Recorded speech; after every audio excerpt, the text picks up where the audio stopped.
Olá, alunos. Bom dia, boa tarde, boa noite, depende do horário de cada um. Espero que estejam de noite aí acompanhando essa aula que eu preparei para vocês. É mais uma videoaula e nós vamos dar continuidade ao nosso tema. Nós estamos falando sobre processo decisório e resolução de problemas. Na última aula, nós abordamos a questão da decisão, do problema, do que é um problema, da questão da oportunidade. Falamos das fases do processo decisório, né? O processo decisório, nesse caso, racional, e falamos das fases do método de resolução de problema do processo decisório. Então, aqui a gente tem essas 5 fases, com a identificação do problema, o diagnóstico do problema, a geração de alternativas, as decisões e a avaliação. Então, a partir daí, nós falamos sobre as decisões, os tipos de decisões, as decisões estratégicas, as decisões administrativas, as decisões operacionais, comentamos sobre isso, e também falamos, né, que está no nosso exercício da aula passada, sobre as decisões programadas e as decisões não programadas, o que são cada uma delas. Espero que tenham feito a atividade de tarefa que eu deixei. E finalizamos aqui, onde de um lado nós temos as fases do processo decisório e do outro nós temos as técnicas. E hoje nós vamos começar a falar sobre essas técnicas. O que são essas técnicas, né? Na verdade, como a nossa aula é sobre esse processo decisório, um processo racional, as técnicas são ferramentas que nós utilizamos para colaborar, né, nesse pensamento racional, né? Em formas de utilizar o desenvolvimento dessas ferramentas para nos ajudar, nos dar apoio no processo decisório. Então aqui nós temos embaixo, né, na parte de identificação e diagnóstico, o princípio de Pareto e o diagrama de Chikawa. Nós vamos comentar agora.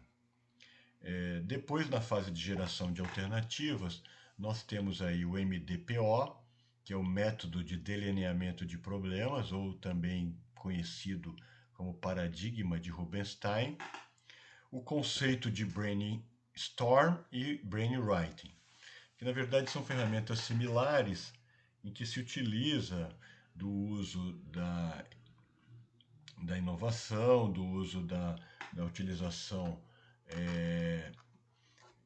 da imaginação, na verdade, para que encontre alternativas viáveis para tentar fugir da caixinha, né? Sair da caixinha para poder encontrar alternativas para os problemas.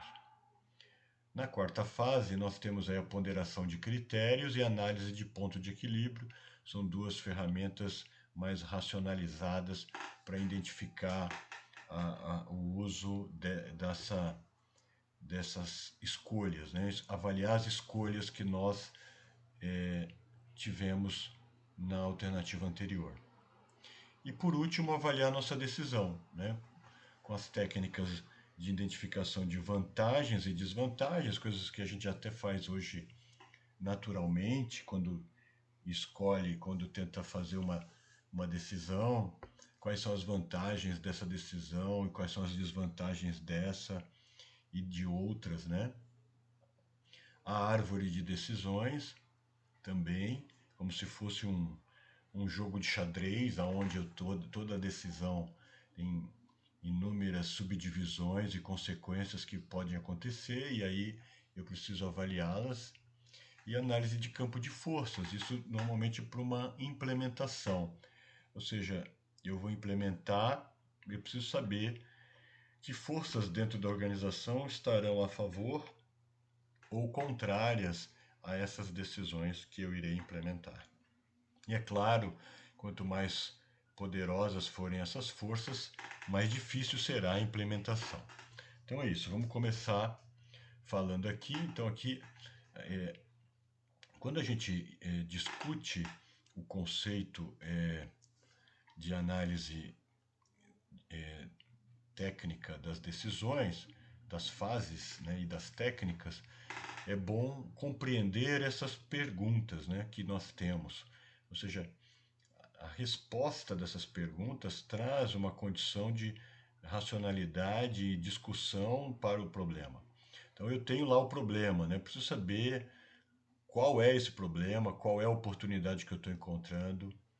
E, as técnicas que estão aqui do lado, elas contribuem então para que eu responda a essas perguntas.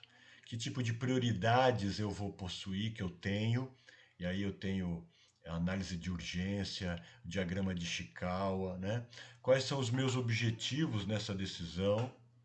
Então aí tem o paradigma de Rubinstein que nos ajuda. E nas fases finais, né, onde eu vou identificar as alternativas e tomar a decisão, né, quais são as alternativas que eu possuo, então analisá-las, por exemplo, utilizando a árvore de decisões, as vantagens e desvantagens de cada decisão, então quais suas vantagens e desvantagens e qual seria a melhor alternativa, né? Analisando o campo de forças, os grupos, as pessoas que poderiam apoiar, as que não poderiam apoiar e como eu vou implementar essa decisão, né? Então essas seriam as fases e as perguntas que colaboram para que nós possamos encontrar as melhores decisões, a melhor decisão para um determinado problema. Bom, pessoal, aqui a gente tem o diagrama de Ishikawa. O diagrama de Ishikawa é uma técnica desenvolvida, né, pela Escola da Qualidade. Então, Ishikawa é um autor da Escola da Qualidade Total.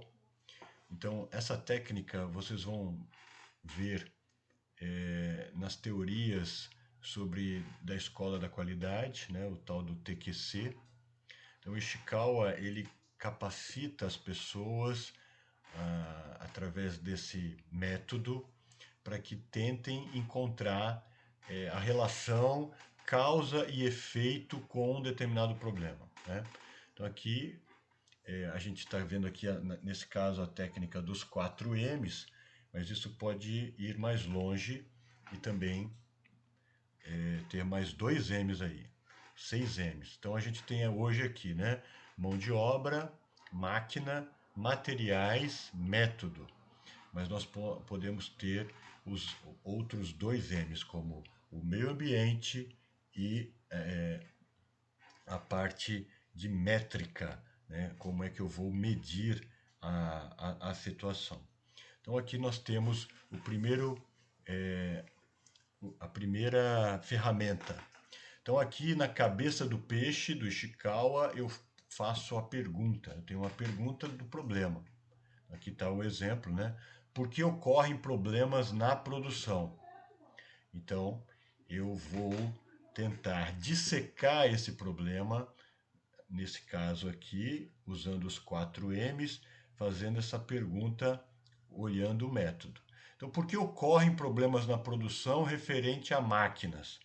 Então, porque eu tenho máquinas velhas, e máquinas velhas geram problemas, porque eu tenho máquinas que estão sem manutenção e a falta de manutenção gera problemas. Então, eu vou, na verdade, levantando todos os possíveis problemas que estão gerando essa situação, ok?